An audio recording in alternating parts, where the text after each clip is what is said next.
আমার ভক্তিমতী মাতৃমণ্ডলী চরণে এবং আমার সাধুগুরু বৈষ্ণবী চরণে জানার আমার অন্তর্স্থল থেকে শত শত সহস্র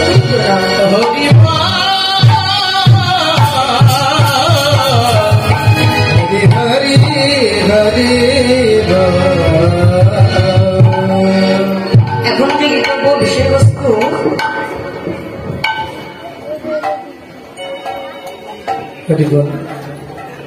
যে লীলাটি আস্বাদন করিবার জন্য আপনারা ব্রতী হয়েছেন, যে লীলাটি শ্রবণ করিবার জন্য আপনারা মনস্থির করেছেন, সেটাটির নাম হল মধ্যাহ্নকাল লীলা প্রেমময়ী শ্রীমতী রাধারানী সরোজ পূজা।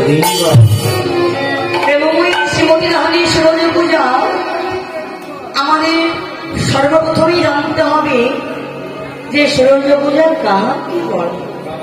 কেননা লীলার অর্থ না জানলে লীলার কিছুই বুঝতে পারা যায় না।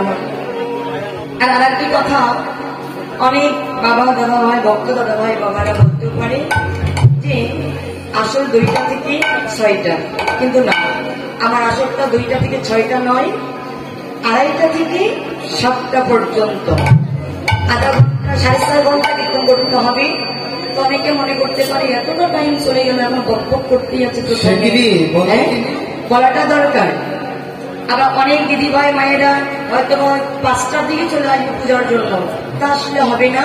পূজার জন্য আসতে হলেই 6টায় আসতে হবে, 6টা থেকে 7টা পর্যন্ত হবে।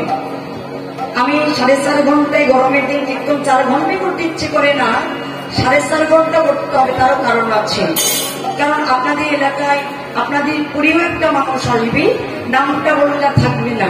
অনেকেও মনে করতে পারে চিনি তো, তাই না, নামটা বলবো না, অনেক প্রিয় মানুষ যার সহযোগিতায় এই যজ্ঞটা হচ্ছে, সেই মানুষটা আসবে 7টায়। এর জন্য আমাকে আধা ঘন্টা বাড়তি করতে বলেছি। তারপর অন্য থেকে এগুলো করতাম না। এখানকার যেহেতু আমার ভক্তরা খুব প্রিয় এবং কমিটি দাদা ভাই বাবারা অনেক প্রিয়, এই জন্য 4 ঘন্টার জায়গায় 4.5 ঘন্টা করবো, যদি আপনারা বসে থাকেন। কি এর আগে আসছিলাম তো, 2 বছর আগে আসছিলাম, তখন ভীষণ ভালো লেগেছে। কিন্তু সব কথা শেষ কথা, অনেকটা দূর হেঁটে আসতে হয়, এটা হলো দুঃখ। তারপর কষ্ট হয় না, সমস্যা নেই। এই জন্য আমার সময়টা তো চলে যাচ্ছে, মনে করা যাবে না যে 2টা থেকে, ঠিক আছে। এখন লিখিতব্য বিষয়বস্তু শ্রীমতী রাধারানী সরোজ পূজা। সরোজ পূজা কাহাকে বলে, এটাই আমাদের জানার বিষয়। কাহাকে বলে না?